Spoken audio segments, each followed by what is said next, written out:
Welcome to Glass Ceilings and Sticky Floors, the podcast where we stop playing small, start calling things out, and actually do something about it. I'm your host, Erica Rooney, executive coach, speaker, and a little bit of a movement maker, and I'm on a mission to get more women into positions of power and keep them there. Because let's be honest, we've been told to lean in, but not too far, to speak up, but not too loudly, to be ambitious, but somehow still likable. And y'all, we're done doing that. This is the space where we break it all down. The sticky floors, the ceilings, and the gaps that are shaping who gets ahead, especially in this next era of AI and leadership. Some of it's mindset, some of it's burnout, and some of it is the system working exactly as it was designed. Either way, we're not staying stuck in it. Each episode is your nudge to move. One decision, one shift, one bold step forward. No overhauls, y'all. No waiting until you feel ready, just real momentum. So if you're ready to think bigger, move smarter, and build power on your own terms, you're in the right place. Let's smash the ceilings and close the gaps. Hey, y'all. Today's episode, it's a treat. This one is not just for my corporate ladies, but it is for any woman who's in charge of revenue. And y'all, this could be in your own business. It could be if you own revenue inside a business. It's about the dollars. And I got a question for you because I know I have felt this way. But have you ever had a month that just felt like a total breakthrough, like, hell yes, I'm killing the game. And then the next month, it's crickets. You're starting from scratch. You don't know how you're ever going to make it. Well, if you said yes to any of that, this episode is going to hit a little bit different. Now, today's guest, her name is Natalie Bernacchi, and she has spent 15 years, y'all, scaling companies to 50 million in annual reoccurring revenue, y'all. And what she learned is that there is something that the female founder world desperately needs to hear. And that's that you don't have a marketing problem. No. You got a retention problem. Now, Natalie walked away from a corporate career that, y'all, it looks perfect on paper to build a freedom-based business on her own terms. And now she helps 6- and 7-figure founders, yes, I said 7-figure founders, and startups stop rebuilding their revenue every single month.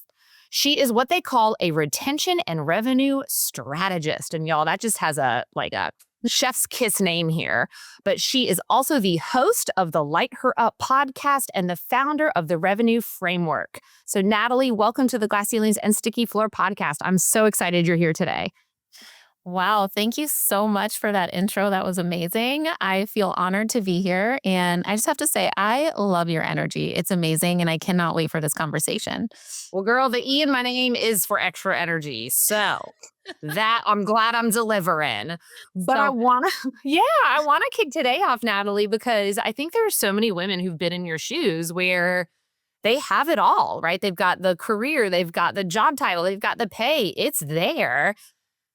And that looks so amazing on the outside. So I want to know for you, like you had this picture perfect career on paper, but what was actually going on the inside and what made you finally say, like, that's it, I'm done?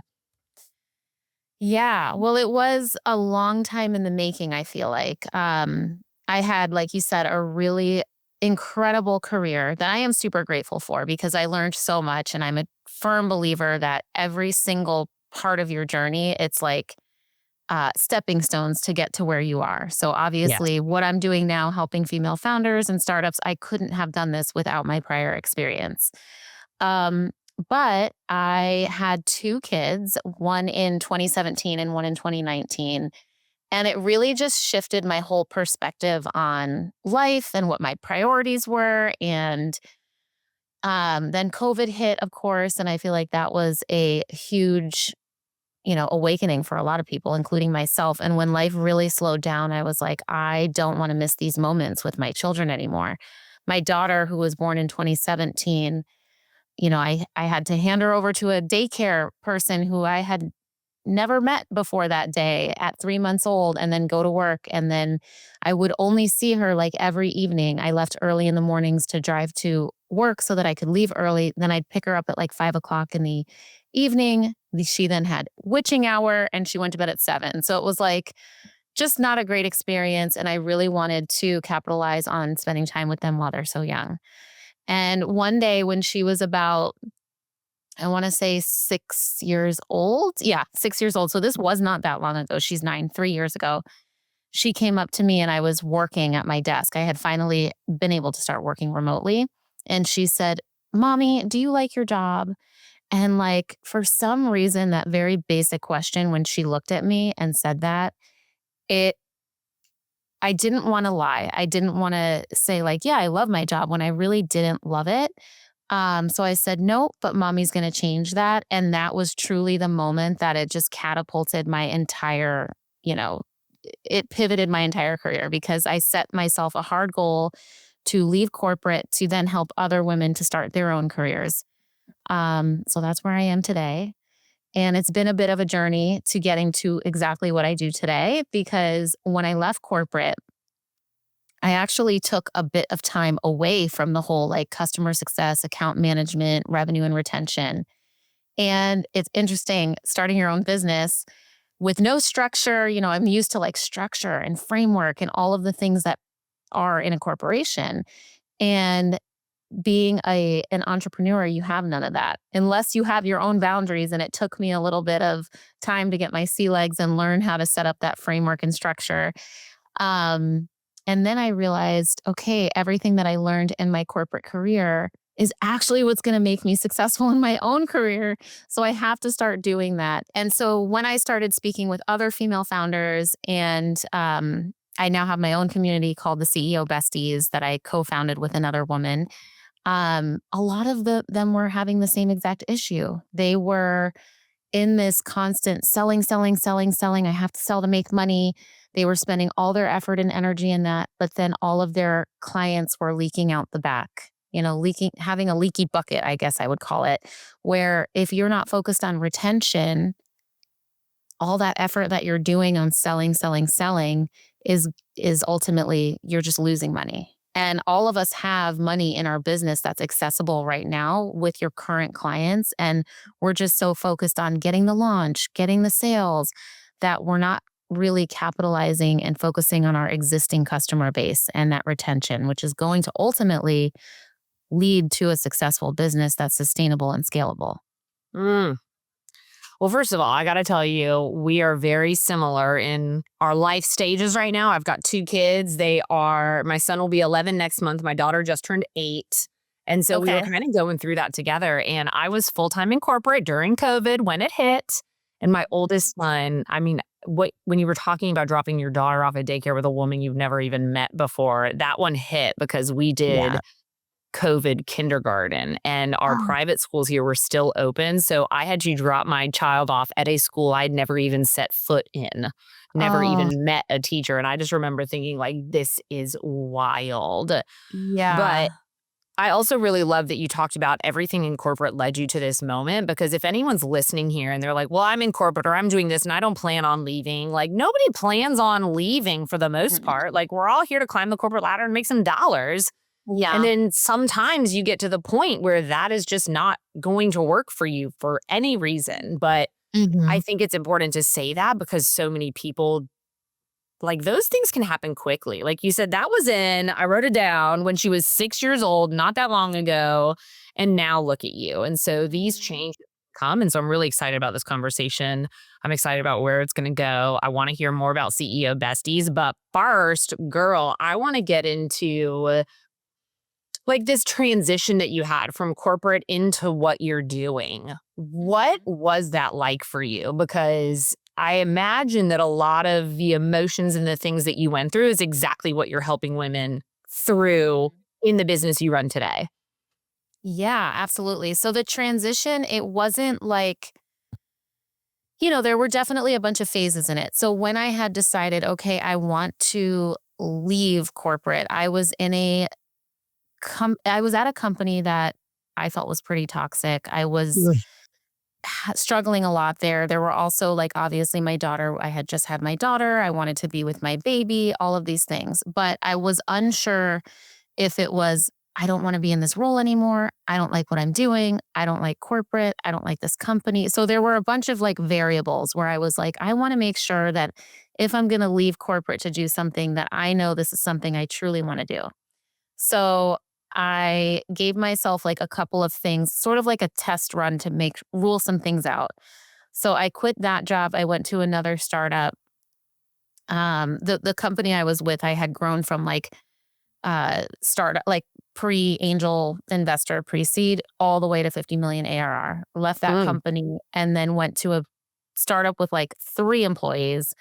They were making like 10 million revenue a year. So it was again like at that ground level, which I love. I love that feeling of like having an idea and you see it live like the next day. That's what I love about entrepreneurship as well. So I stayed there for about a year, again, just to make sure, like, is it this industry that I don't like? Was it the company I don't like? What is it? And still when I was there, I was like, this isn't really lighting me up. But what does light me up are the people on my team that I was managing, that I was leading, that they were doing things that they didn't think were possible themselves. So when they did that and they realized, they had that moment of like, wow, I really did that, or wow, I got that renewal, or wow, that client signed or renewed, to see them achieve something they didn't think was possible was what it was for me. And then I was like, that is actually what I want to do for my own. I don't want to build someone else's business. I want to build a business for myself. Um, and so I decided, again, when my daughter came up to me and asked me that question, it was probably in like August. And I was like, I'm going to set a path for myself to do this by December. And I did. I think my last day was like December 15th of 2024. So then that transition, I like to say it was like I felt like a chicken with my head cut off. I went through like a month of feeling free. Oh my gosh, I don't have anyone telling me what to do. I can do my own thing. I can like have my own schedule. And then I was like, wait, I have absolutely no structure and no schedule. And like I can do whatever I want. And while that sounds great, it's actually a little bit, it's like the less constraints and the less structure you have, the less freedom you also have, which is so interesting. At least that's how it was for me. Um, and then once I started to like actually put the guardrails on the business and started to have a bit more focus and started to um, like niche down into what it was that I really wanted to do, that's when things got a lot better. So yeah, it was a bit of a transition getting to where I am today. Yeah. I like this idea of client retention. And I mean, you clearly labeled it. You don't have a marketing problem, you have a retention problem. And I think that's huge because we should be focusing on the clients that we have, the clients that we serve. I would love to hear from your perspective, like what are these common places where you see money leaking in founders, companies and their businesses? Yeah, so it's interesting when you think about, retention. When I'm speaking to a lot of founders, a lot of times they think it's just like in a membership model or Mm. just in a subscription model, some recurring revenue model, which is fantastic. I'm a huge fan of recurring revenue models, but a lot of businesses don't necessarily have that. They may just have like one-off services or products that somebody is buying. And so the idea is like, how do you keep that customer coming back for more? How do you make them a raving fan? And a lot of times, it happens right at onboarding or so whether it's, let's say, some sort of service based business, like a coach that's helping a client that signs a client, that moment when they sign up or when they start, that moment right after they make their payment and they become a client is crucial. If you miss that onboarding, 9 times out of 10, that client will not come back. They will not renew. That is like the prime time to make them excited, make them a believer. Even though they signed up, they still might not have that mentality that you think that they do just because they signed up. You need to make sure that you're guiding them, that you're proactive, that you I don't know if everyone knows what a customer journey is, but essentially it's mapping out what that customer's experience is going to be like from before they sign up and pay you for their product or service, all the way through their entire experience, through renewal, through offboarding, whatever that is for you and your company, because you want to be able to anticipate where things would go wrong. So I like to say, like, when people think of customer success, I think they think of customer service. Like, oh, you're just being nice. Oh, you're just being friendly and helpful and doing things for people. Or that's not what it is. Actually, the more agency that you can give your clients, the more that they can do things on their own and they're just using you as a guide, the more that you can be proactive about certain things along their customer journey to anticipate where they might encounter a problem so they don't encounter that problem. That's where you're going to see the renewals, the people coming back and buying more, the referrals. So there's a few different areas that I see a lot of the money leaking, and a lot of it's on onboarding. It can be in your referral program. It can be in your customer experience area, and also in just retention in general. Yeah, I think this connects so perfectly in my mind because back when I was in corporate too, I was also the chief people officer of employee experience. And it was all Okay. about the start to end. And the whole thought process behind it is there is no end. And so if you were a great company to work for, right? Your core values and how you do work and what you stand for was all on the website. And so the potential employees' perspective was Mm-hmm. already being shaped about you by what they could find online, by how they could see. So that's the marketing piece, right? We can't forget that Mm-hmm. does exist. But then, you would onboard them and they would live in your employee wheelhouse for forever. And then everyone's hope should be that one day your employee outgrows the company and goes on to bigger and better things, right? Right. When they go on to bigger and better things, do they still speak highly of your company? Do they still meet people out in the wild and say, oh my gosh, you're an engineer? I know a great engineering firm, or what have you? Like, how are they still speaking about you to this day? And I think that that is a really great picture because it never has to end, right? Like, I've got companies that have all served my career in some way, shape, or form. There are some that I talk great about, and there are some that Mm-hmm. are like, oh, I wouldn't work there, girl.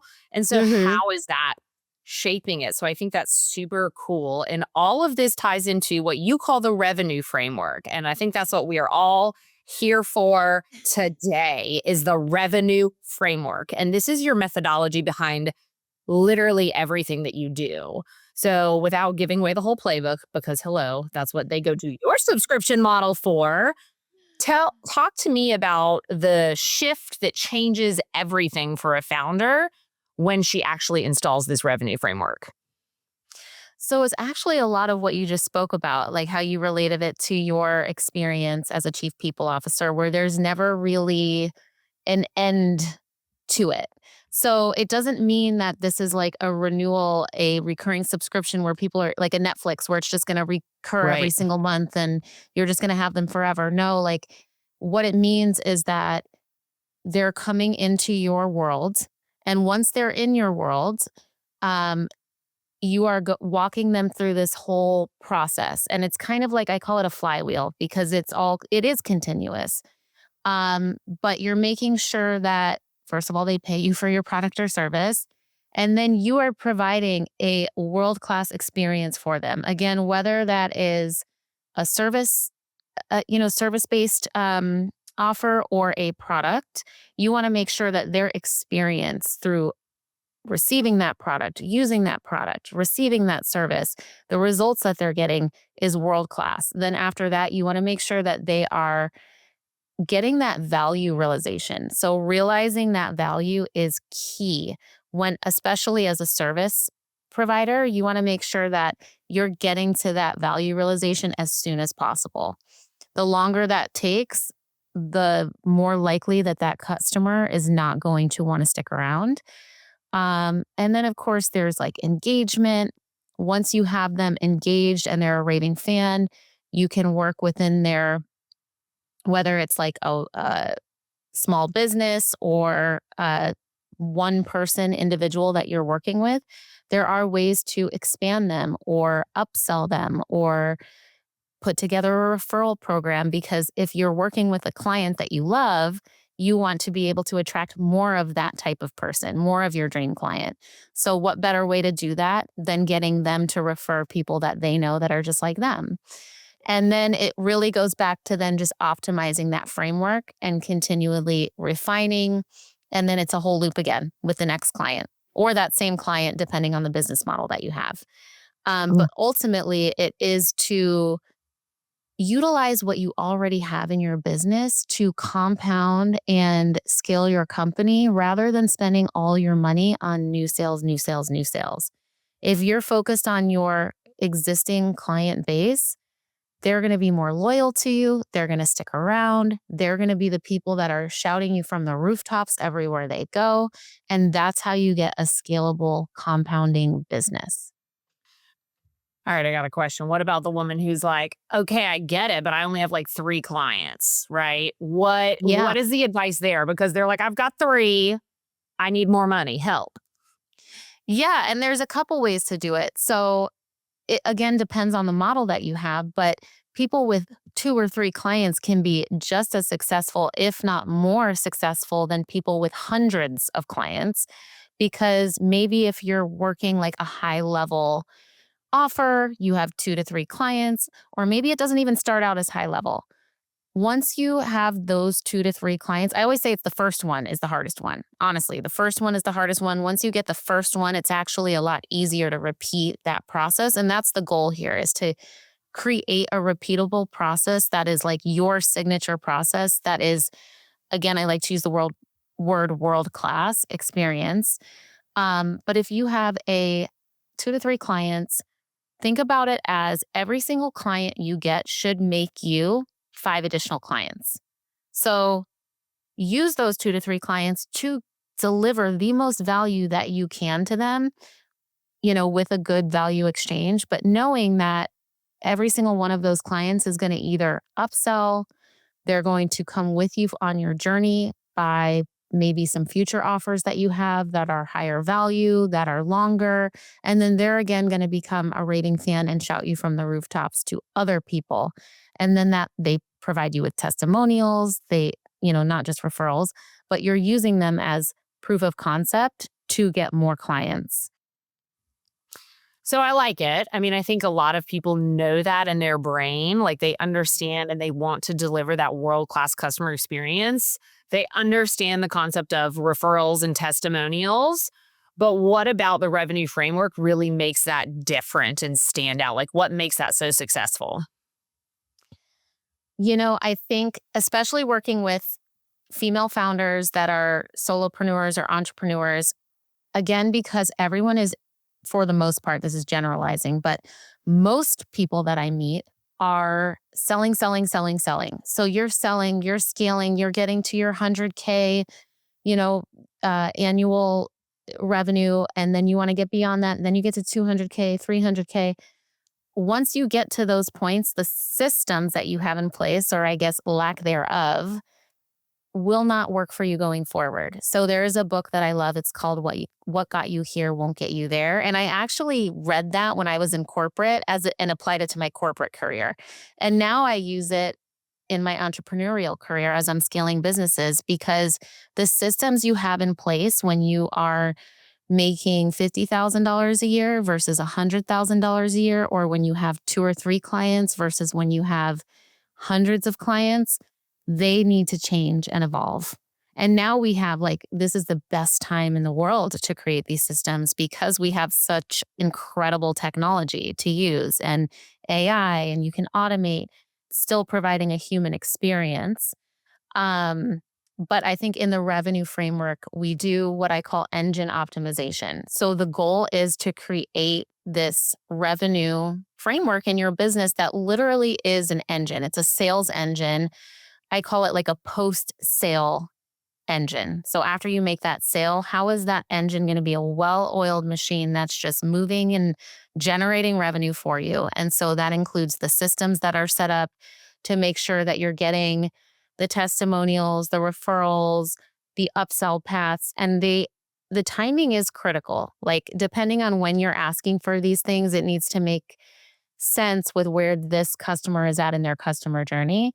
So I guess the difference is like, yes, there is this framework that we apply, of course, but every business is different. And so it's really taking a look at each and every business individually and making sure that the revenue framework is being applied in a way that meets the customer where their business model is at. Well, and I think that's super important for people to hear because there's so many influencers out there who choose you can only grow on these systems and doing this. And like, that's just not the world that we live in these days. No. But I'd love all of that. I think it's so just fascinating how you've put this together, and everybody needs to be focusing on their customer journeys and growth and revenue. But Mhm. when I think back to starting my own business, breaking those first six figures, getting all of that done, I want to know from you and with your experience, like a lot of the times as founders, we are married to the hustle. And Yeah. so we are all about the launches and the content and just, constant visibility. So when you kind of stepped back from that, in the corporate world, and now you're doing the revenue engine in your community, how are you able to continue to grow the business and show up in all the places but not feel burnt out? So, the struggle is real. Absolutely. But the whole reason why I went back to this, building out the revenue framework and really helping niching down essentially instead of just being like, oh, I'm a business coach and I'm going to help everyone with everything in their business. Every It's, business out there, every yeah. industry. It's because truly with my own journey, like when I left corporate and I started my own business, it was with the goal of helping other women be able to leave their corporate job. So when I started helping them with just a broader business lens and also like using myself as my own client and, you know, ramping up and starting my own business, I was doing that exact same thing that you're talking about, Erica, where I was getting so burned out. I was working like 12-hour days. My kids were literally like on the weekends, like, Mom, it's the weekend. Why are you working? Or like I'd put them to bed at night and then work. Like the classic story that I feel like so many entrepreneurs do for a variety of reasons. One is you really are excited and passionate about it. So you love working on it every moment of the day. But then it starts to turn into this like resentful towards type of feeling, which is never where we want to get when we're building our own business.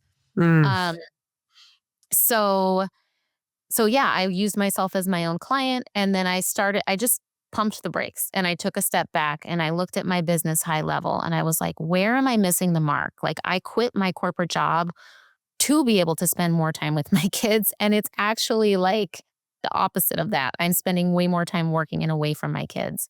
And so I was like, why am I not applying what I learned in this 15 years of business and scaling as an expert to my current business? And so as soon as I did that and I implemented the systems is really key. Um, and also knowing like I'm a person, one person.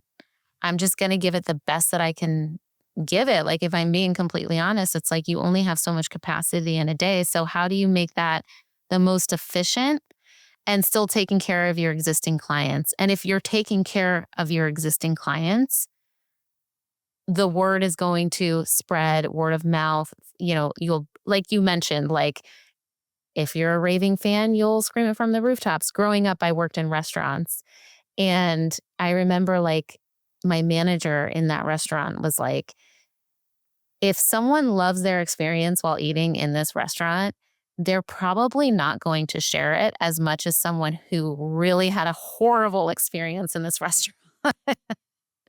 Like that You have review to will be ask for everywhere. it. You have to ask for it. Exactly. People are not motivated to go out and do those things. They're motivated to tell you when you messed up, you know, Yeah. but Yeah. they're not there to tell you when you did a great job. Yeah. So a lot of this is like, you know, again, like asking for the testimonials at the right time, asking for the referrals at the right time, because you want to make sure, again, that they've hit that value realization in their customer journey. And most entrepreneurs I know, they don't have a customer journey mapped out. They're not asking at the right times, if at all. They're not following up. They're not being proactive about making sure that, the clients are the clients aren't hitting those problems and like they're waiting for a client to hit a problem and then fixing it. It's like we could do a little bit more proactiveness, like really thinking thoughtfully through like where could things go wrong here, to make sure again that they're getting that value as close to the time of sign up as possible. Yeah, I think that's a big piece of it because in today's fast-paced world, like things just move so quickly. You talk a lot about systems, and I am a big systems girly. I know the success. It is still very challenging for me to sometimes, as like a high, personality, high energy, go out and get them. Systems feel really boring. They feel very analytical. They feel like, oh, I've got to build another thing. Yeah. So talk to me about like, what do you mean when you say the systems, and what are some of the most important systems that people who want to have this reoccurring revenue need to capture? So I think simplicity is key in systems. We tend, and I do it too. Like I fall in the same exact trap of like, we tend to overcomplicate things and make things so much more difficult than they need to be. The most money that I have ever made in my business has been when things are as simple as possible. So it could be depending on where you're at in your business. Obviously, the more money that you're bringing in, the more complex the system probably needs to be.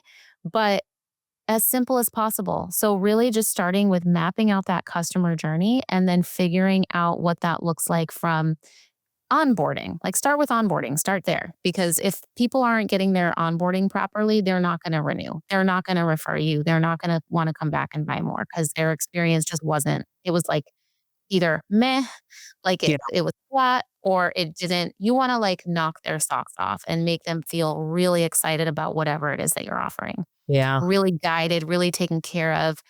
So I would start with the onboarding, and that doesn't have to be anything crazy. It could be, okay, when someone signs up, are they getting an automated email that tells them what to do?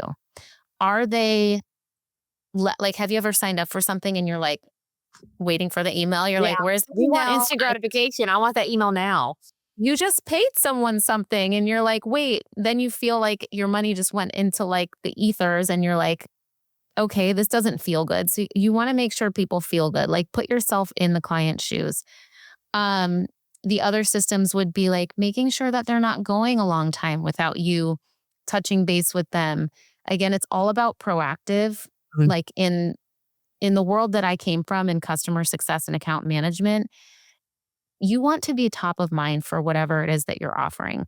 So if you if your client isn't reaching out to you, you want to make sure you're reaching out to them. So having some sort of system in place that's like, okay, I haven't heard from this person in a while. I should reach out and just offer help, or not. You have to reach out with some sort of value. It can't just be like, hey, just checking in, because we get 1,000 emails a day. So it's got to be something where it's like worth their time to either look at your email, pick up your phone call, whatever it is.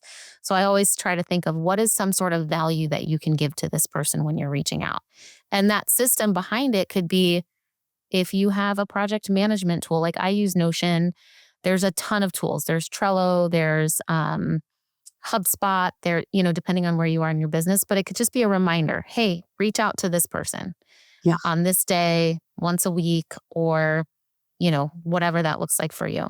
But again, it's just a simple system from behind the scenes. Every business is going to be slightly different just based on where they're at, revenue wise, how many customers they have, what their offer is. But it's these reminders essentially to make sure that you're being proactive and that clients are getting things quickly.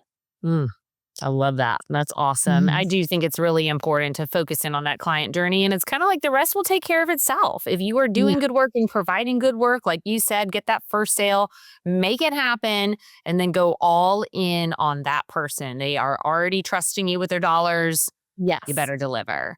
All right, Yeah. Natalie, last question, best question. And I love to ask this because the gift of hindsight is something we will all have one day, right? But Yeah. today might not be that day.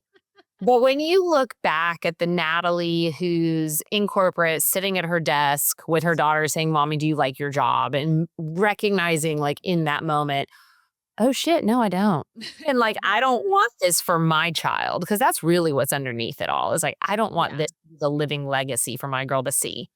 Right. What would be the piece of advice that you have for someone who might be in that same situation, right? And I'm not saying it's got to be the person who needs to leave and go start their business, but for that person who's just like, crap, I don't like where I am right now. Like, what is your piece of advice?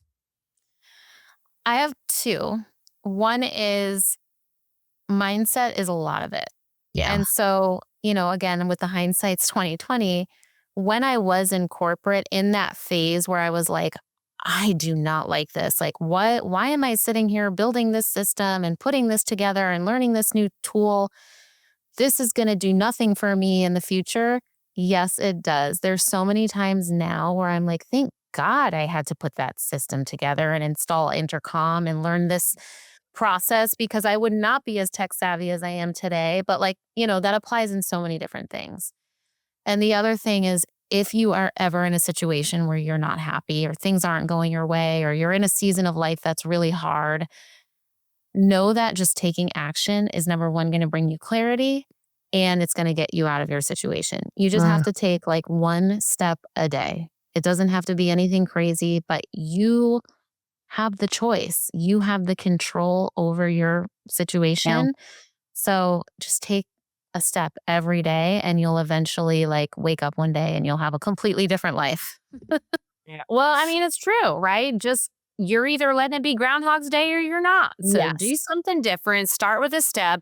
I love that advice, Natalie. I love this idea of revenue and retention strategist. It's amazing. I think it's perfect for the woman who's in corporate, who's not in corporate. Like, we need to be focusing on these things. And so I Yes. really do appreciate your insight on the topic and sharing the revenue framework for us. And if somebody wants to find you, where can they find you? I know you're on the gram and all those places. Yeah. So tell Yeah. me. I hang out on Instagram and LinkedIn. It's just at Natalie Bernacchi, and I'm sure you'll put that in the show notes because my last name is ridiculous to spell. And then the other thing is for anyone who does have their own business and you're thinking I wonder where in my business I could improve my retention or where that revenue leak is, because most people have one. And there's always, a way that you can improve it. If you go to my website, nataliebernacchi.com, on the top navigation bar, there's a free revenue leak finder. So you can go there. I'll also send you the link so you can put it in the show notes. But it's a 2-minute quiz. You can take it, just answer it truthfully, spend the 2 minutes. It'll give you where your gaps are, where your leak is, and actually what to do about it. So it'll give you actionable tips to take away that you can apply to your own business today. The revenue leak. I'm going to identify mine today. Natalie, thank you so much. This has been so fun. Awesome. Thank you so much, Erica. If this episode resonated with you, don't let it stop here. Send it to a woman you care about, a colleague, a friend, someone who's been on your mind while you were listening. These conversations are meant to be shared, and you never know what one small shift can unlock for someone else. And if you haven't already, make sure that you're following the podcast. Leave a rating and write a quick review. It helps more women find this space, and it keeps these conversations going. If you're ready to go deeper, come a little closer. Send me a DM. I'll invite you to sit in on a live Her Collective session as my personal guest. No pressure, no strings attached.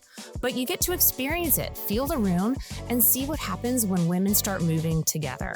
Until next time, y'all keep going, keep choosing differently, and let's smash the ceilings and close the gaps.